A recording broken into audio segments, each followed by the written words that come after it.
Hello students, मैं सुरेखा सिंह। बच्चों, हमने भिखारिन पाठ के पिछले वीडियो में पढ़ा था। पिछले वीडियो में पाठ के आधे भाग का अध्ययन किया था और पाठ के शेष भाग का अध्ययन हम इस वीडियो में करेंगे। पिछली वीडियो में हमने पढ़ा था कि अंधी भिखारिन जो है वह मंदिर के दरवाजे पर प्रतिदिन खड़ी हो जाया करती थी और जो भी वहाँ पर लोगों से याचना किया करती थी और जो भी उसे प्राप्त होता था वह शाम तक उसे लेकर अपने झोपड़ी पर आ जाया करती थी। झोपड़ी पर एक 10 वर्ष का बालक जो उसका इंतज़ार करता और उसके आते ही उससे लिपट जाया करता था। यह बालक अंधी भिखारिन का पुत्र नहीं था, बल्कि उसे कहीं से प्राप्त हुआ था जिसे वह अपने पास रखती थी और उसका बहुत अच्छे से ध्यान रखती थी। एक बार वह बालक बीमार हो जाता है और उसके इलाज के लिए जो अंधी भिखारिन होती है उसे पैसे की आवश्यकता होती है और वह अपने जमा पूंजी लेने वहाँ सेठ के पास जाती है। अब आगे हम पढ़ेंगे कि वहाँ पर क्या होता है। अंधी ने कहा, सेठ जी, मेरी जमा पूंजी में से 10-5 रुपये मुझे मिल जाएं तो बड़ी कृपा हो। मेरा बच्चा मर रहा है, डॉक्टर को दिखाऊंगी। अंधी भिखारिन सेठ के पास जाती है तो सेठ जी उसे कोठी पर मिल जाते हैं। वह वहाँ पर जाकर सेठ जी से कहती है कि मैंने जो जमा पूंजी, जो अपना जमा किया हुआ धनराशि था, जो मैंने आपके पास जमा किया था, आपके पास रखा था, उसमें से 10-5 रुपये मुझे दे दीजिए तो मैं अपने बच्चे को डॉक्टर को दिखला दूँ। सेठ जी ने कठोर स्वर में कहा, कैसी जमा पूंजी, कैसे रुपए? मेरे पास किसी के रुपए जमा नहीं है। अंधी ने रोते हुए उत्तर दिया, 2 वर्ष पूर्व मैं आपके पास धरोहर के रूप में रख कर गई थी, दे दीजिए, बड़ी दया होगी। सेठ जी ने उस अंधी भिखारन से कहा कि कैसी जमा पूंजी, मेरे पास तो किसी के भी रुपए जमा नहीं है। लेकिन अंधी भिखारिन जो है बड़े उससे रोते हुए कहती है कि 2 वर्ष पूर्व, वर्ष का अर्थ होता है साल, 2 वर्ष पूर्व मैंने आपके पास धरोहर का अर्थ होता है अमानत अर्थात किसी के पास किसी की चीज़ को किसी के रखने के लिए, किसी के अपनी चीज़ को किसी के पास रखने के लिए देना, या फिर किसी की चीज़ जो है रखना, कुछ समय के लिए रखना, जो कोई सौंप के जाता है कि इसे रखो, हम आपसे फिर ले जाएंगे, तो उसे हम क्या कहते हैं? धरोहर कहते हैं, थाती भी कहा जाता है। धरोहर रूप में रख कर गई थी, दे दीजिए, बड़ी दया होगी। सेठ जी मुनीम की ओर रहस्यमयी दृष्टि से देखते हुए कहा। सेठ जी ने उनके जो मुनीम थे, उनके जो पूरा हिसाब किताब रखा करते थे, जो उनके मुनीम थे, जो पूरा उनकी बही खाता का हिसाब रखते थे, उनकी ओर बड़ी रहस्यमयी दृष्टि से अर्थात ऐसी दृष्टि से देखते हैं जिसका अर्थ सामने वाला नहीं समझ पाता, लेकिन मुनीम जो है वो समझ जाते हैं। रहस्यमयी दृष्टि से देखते हुए कहते हैं कि मुनीम जी, जरा देखना तो, इसके नाम की कोई पूंजी जमा है क्या? तेरा क्या नाम है री? सेठ जी उससे कहते हैं अपने मुनीम से कि मुनीम जी, जरा देखना बही खाते में, क्या इसके नाम की कोई जमा पूंजी है, अर्थात इसके नाम से कुछ पैसे जमा है क्या? और फिर उस भिखारिन से पूछते हैं कि तेरा क्या नाम है? अंधी की जान में जान आई अर्थात उसे ऐसा लगा, आशा बंधी कि हो सकता है सेठ जी भूल गए हों और अब उनको जब देख लेंगे बही खाता तो उन्हें याद आ जाएगा। तो अंधी की जान में जान आई, आशा बंधी। पहला उत्तर सुनकर उसने सोचा कि यह सेठ बेईमान है, किंतु अब सोचने लगी कि संभवतः इसे ध्यान न रहा होगा। जब उसने पहली बार सेठ जी से ये सुना कि तेरे नाम की कोई भी जमा पूंजी मेरे पास नहीं है, तो उसके मन में यही विचार आया था कि ये सेठ जो है बेईमान है, झूठ बोल रहा है। लेकिन जब वो अपने मुनीम से जमा पूंजी बही खाता देखने के लिए बोलते हैं तो वह सोचती है कि ये जो है हो सकता है कि संभवतः यथार्थ हो सकता है कि इन्हें सेठ जी को उस जमा पूंजी का ध्यान नहीं रहा हो। ऐसा धर्मात्मा व्यक्ति भी भला कहीं झूठ बोल सकता है? वह सोचती है कि ऐसा धर्मात्मा, ऐसा धर्मपरायण व्यक्ति, इतने धर्म पर आस्था रखने वाला, पूजा पाठ करने वाला व्यक्ति भी झूठ बोल सकता है। उसने अपना नाम बता दिया। मुनीम ने सेठ जी का संकेत समझ लिया था। बही के पृष्ठ उलट पुलट कर देखा, फिर कहा, नहीं तो, इस नाम पर एक भी पाई जमा नहीं है। मुनीम जी जो है वो सेठ जी के संकेत को, उनके इशारे को समझ जाते हैं और बही के, जो उनके बही होता है खाता बही, उसके पृष्ठ को, उसके पन्नों को उलटते पलटते हैं और कहते हैं कि नहीं तो इसके नाम की कोई भी जमा पूंजी नहीं है। अंधी वहीं जमी बैठी रही। अंधी जो भिखारिन है वो वहीं पर चुपचाप बैठी रहती है। उसने रो रो कर कहा, सेठ जी, परमात्मा के नाम पर, धर्म के नाम पर कुछ दे दीजिए, मेरा बच्चा जी जाएगा। मैं जीवन भर आपके गुण गाऊंगी। जब सेठ जी जो हैं वो अंधी भिखारिन से कह देते हैं कि इसके नाम पर एक भी जमा पाई नहीं है, तो अंधी भिखारिन को कुछ समझ में नहीं आता और वो चुपचाप वहीं बैठी रहती है। फिर वह रो रो कर सेठ से कहने लगती है कि सेठ जी, चलिए मेरी जमा पूंजी नहीं है तो न सही, पर भगवान के नाम पर, धर्म के नाम पर आप कुछ दे दीजिए, मेरा बच्चा जो है जी जाएगा। मैं जीवन भर आपके गुण गाऊंगी, अर्थात आपकी प्रशंसा करूंगी। परंतु पत्थर में जोंक न लगी। अब यहाँ पर देखिए बच्चों, पत्थर में जोंक न लगना, जोंक न लगी, यही एक मुहावरा है। इसका है पत्थर में जोंक न लगी, इसका अर्थ होता है किसी भी प्रकार का प्रभाव नहीं होना, किसी भी प्रकार का असर नहीं होना। इसे कहते हैं पत्थर में जोंक न लगना। जिस तरह जोंक जो होती है, जानते हैं आप लोग, पानी में जो रहती है वो मतलब अगर कितना भी लाख प्रयास करे, पर क्या पत्थर पे उसका कोई वार काम करेगा? क्या वो पत्थर से चिपक पाएगी? नहीं चिपक पाएगी। उस पर, पत्थर पर जोंक का कोई प्रभाव नहीं होगा। वही मुहावरा है कि पत्थर में जोंक न लगना, अर्थात कुछ असर न होना, कुछ प्रभाव नहीं होना। परंतु पत्थर में जोंक न लगी। सेठ जी ने क्रुद्ध होकर उत्तर दिया, जाती है या नौकर को बुलाऊं? परंतु सेठ जी पर उसके रोने का, उस अंधी भिखारिन के रोने का कोई भी प्रभाव नहीं होता। सेठ जी ने क्रुद्ध होकर, क्रुद्ध अर्थात गुस्से में आकर बोलते हैं, जाती है या नौकर को बुलाऊं? अंधी लाठी टेक कर खड़ी हो गई और सेठ जी की ओर मुख करके बोली।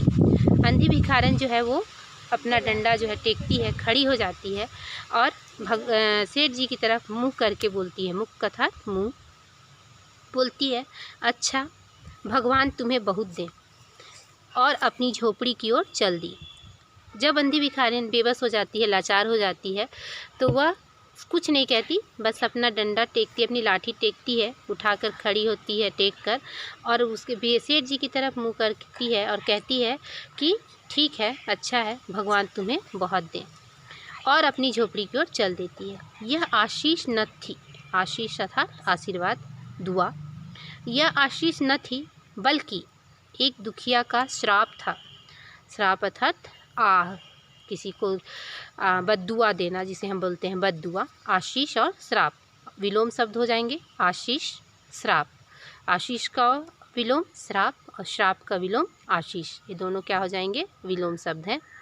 तो यहाँ पर क्या है, वह जो है बूढ़ी व्यक्ति जो होती है, वह बूढ़ी भिखारी जो होती है, वो सेठ जी को कहती है, अच्छा भगवान तुम्हें बहुत दें, और वह चली जाती है। बल्कि यह जो था वो उसके हृदय से निकला हुआ कोई आशीष नहीं था, बल्कि एक दुखिया व्यक्ति का, एक दुखिया माँ का क्या था, वो श्राप था, एक आह थी।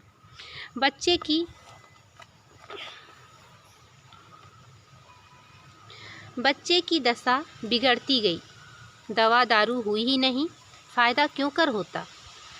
अब बच्चे को पैसे मिले नहीं, उसने जो पैसा सेठ के पास जो जमा कराए थे, सेठ जी ने तो स्पष्ट देने से मना कर दिया कि कोई जमा है ही नहीं। बच्चे की दवा दारू कहाँ से होती, और जब दवा दारू ही नहीं होगी तो उसे फ़ायदा कैसे होगा। एक दिन उसकी दशा बड़ी चिंताजनक हो गई, प्राणों के लाले पड़ गए, उसके जीवन से अंधी भी निराश हो गई। अब बच्चे की दशा जो है दिन ब दिन चिंताजनक हो रही थी। चिंताजनक अर्थात चिंताजनक, जो चिंता को उत्पन्न करे उसे हम कहेंगे चिंताजनक। जिसे देखकर चिंता हो जाए, जिस बात को सोचकर चिंता हो, जो चिंता उत्पन्न करे, उसे हम कहते हैं चिंताजनक। तो क्या है, चिंताजनक हो गई उसकी दशा जो है, बड़ी ही ये चिंताजनक हो गई, तो उसके प्राणों के लाले पड़ गए। प्राणों के लाले पड़ना अर्थात जान बचना मुश्किल हो गया था। अंधी जो है उसके जीवन से निराश हो गई, उसे भी ऐसा लगने लगा कि अब बच्चे का बच पाना बड़ा ही कठिन है। सेठ जी पर रह रहकर उसे क्रोध आता था। उसे जो सेठ की बातों को सोचकर, सेठ की बातें याद कर उसे बहुत ही उस पर क्रोध आता था। इतना धनी व्यक्ति है, 2-4 रुपए ही दे देता तो क्या चला जाता, और फिर मैं उससे कुछ दान नहीं मांग रही थी, अपने ही रुपए मांगने गई थी। सेठ जी से उसे घृणा हो गई। अब अंधी भिखारन जो है यह सोचने लगती है, कितना धनी व्यक्ति, मैं एक अंधी भिखारिन, मैंने उससे इतना दया याचना की, इतना मांगा, उसे थोड़ा 2-4 रुपये दे देता तो उसका क्या बिगड़ जाता, फिर मैं उसके पैसे थोड़े ही मांग रही थी, मैं तो अपनी ही जमा पूंजी मांग रही थी। यह बात सोचते ही उसे सेठ जी से घृणा हो गई। घृणा का अर्थ होता है नफरत होना। बैठे बैठे उसको कुछ ध्यान आया। उसने बच्चे को अपनी गोद में उठा लिया और ठोकरें खाती पड़ती सेठ जी के पास पहुंची और उनके द्वार पर धरना देकर बैठ गई। बैठे बैठे उसके दिमाग में, उसके मन में कुछ ध्यान आता है। वह बच्चे को गोद में उठाती है और ठोकरें खाती पड़ती सेठ जी के पास पहुंचती है। सेठ जी के घर के पास, हवेली के पास पहुंचती है और उनके द्वार पर धरना देकर बैठ जाती। धरना देकर बैठना अर्थात एकदम जमकर बैठ जाना। जैसे होते ना, हड़ताल पर बैठते हैं तो हम कहते हैं धरना देकर बैठना, मतलब एकदम जमकर बैठ जाना वहाँ पर। बच्चे का शरीर ज्वर से भभक रहा था और अंधी का कलेजा भी। बच्चे का जो शरीर है वह ज्वर अर्थात बुखार से क्या हो रहा था, इतना अधिक उसको बुखार था कि उसका शरीर जो है वो क्या हो रहा था, भभक रहा था, जल रहा था। भभकना का अर्थ होता है जलना। और अंधी का कलेजा भी, अंधी का कलेजा जो है वो, अंधी का जो हृदय है, अंधी भिखारिन का एक माँ का हृदय था और उसके बच्चे की हालत जो है बहुत ही खराब थी, जिस कारण उसका जो है हृदय भी गुस्से से क्या हो रहा था, जल रहा था। एक नौकर किसी काम से बाहर आया। अंधी को बैठी देखकर उसने सेठ जी को सूचना दी। सेठ जी ने आज्ञा दी कि उसे भगा दो। एक नौकर किसी काम से जब हवेली से बाहर आता है तो वहाँ पर वह जो है अंधी भिखारिन को बैठा हुआ देखता है और इसकी सूचना जो है वो सेठ जी को देता है, इन्फॉर्म करता है उनको जाकर। सेठ जी ने उसे आज्ञा दी कि उसे भगा दो और सेठ जी उसे ऑर्डर देते हैं कि उसे वहाँ से भगा दो। नौकर ने अंधी को चले जाने को कहा, किंतु वह स्थान से न हिली। नौकर बाहर आता है और अंधी से कहता है कि तुम यहाँ से जाओ, सेठ जी ने जाने को कहा है, पर वह अपने स्थान से हिलती नहीं। मारने का भी भय दिखाया पर वह टस से मस न हुई।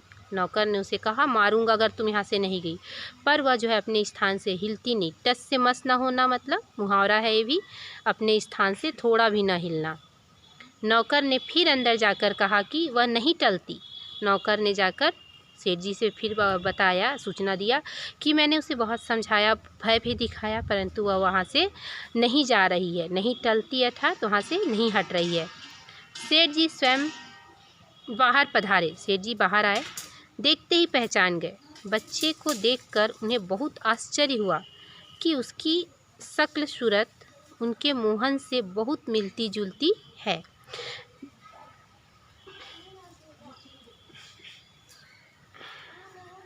सेठ जी स्वयं बाहर पधारे, देखते ही पहचान गए। बच्चे को देखकर उन्हें बहुत आश्चर्य हुआ कि उसकी शक्ल सूरत उनके मोहन से बहुत मिलती जुलती है। जब से नौकर के द्वारा सूचना देने पर सेठ जी जो है स्वयं बाहर आते हैं और बाहर आने पर वो देखते हैं जैसे ही उस बच्चे पे जैसे ही उनका ध्यान जाता है, वो बहुत आश्चर्य में पड़ जाते हैं और जो है उन्हें ऐसा लगता है कि जैसे उस बच्चे की शक्ल सूरत जो है वो उनके पुत्र मोहन से बहुत मिलती जुलती है। 7 वर्ष हुए जब मोहन किसी मेले में खो गया था। 7 साल पहले उनका जो पुत्र मोहन था वो किसी मेले में उनसे खो गया था। उसकी बहुत खोज की पर उसका कोई पता न मिला। उन्हें स्मरण हो आया कि मोहन की जांघ पर एक लाल रंग का चिन्ह था। इस विचार के आते ही उन्होंने अंधी की गोद के बच्चे की जांघ देखी। उन्हें स्मरण होता है, उन्हें याद आता है कि जो मोहन है, उनका जो बेटा मोहन था, उसकी जांघ पर, उसके थाई पर एक लाल रंग का चिन्ह था। जैसे ही इस बात का यह विचार जब है अंधी सेठ जी के मन में आता है, वे फ़ौरन अंधी की गोद में जो बच्चा बैठा रहता है, बच्चा जो सोया होता है, उस बच्चे की जांघ को देखते हैं। चिन्ह अवश्य था, परंतु पहले से कुछ बड़ा। चिन्ह तो था लाल रंग का, वैसा ही चिन्ह था जैसे उनके पुत्र की जांघ पर था।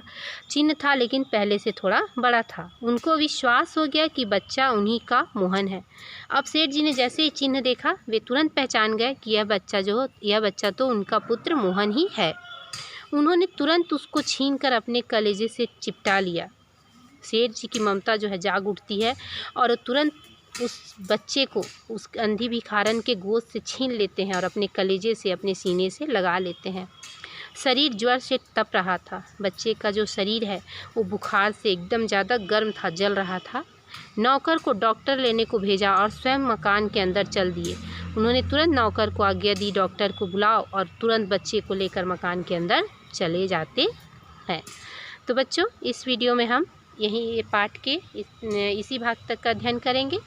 पाठ का जो शेष भाग है वो हम अगले वीडियो में फिर पढ़ेंगे। बच्चों, तब तक आप इसे स्वयं पढ़िए और पढ़ने का अभ्यास कीजिए। जोर जोर से उच्चारण कर कर आप पढ़िए, क्योंकि किसी भी पाठ को समझने के लिए उसका अध्ययन करना बहुत आवश्यक है। और पाठ को बोल बोल कर पढ़ने से हमारा उच्चारण भी अच्छा होता है और हमें पाठ की विषय वस्तु भी समझ में आती है।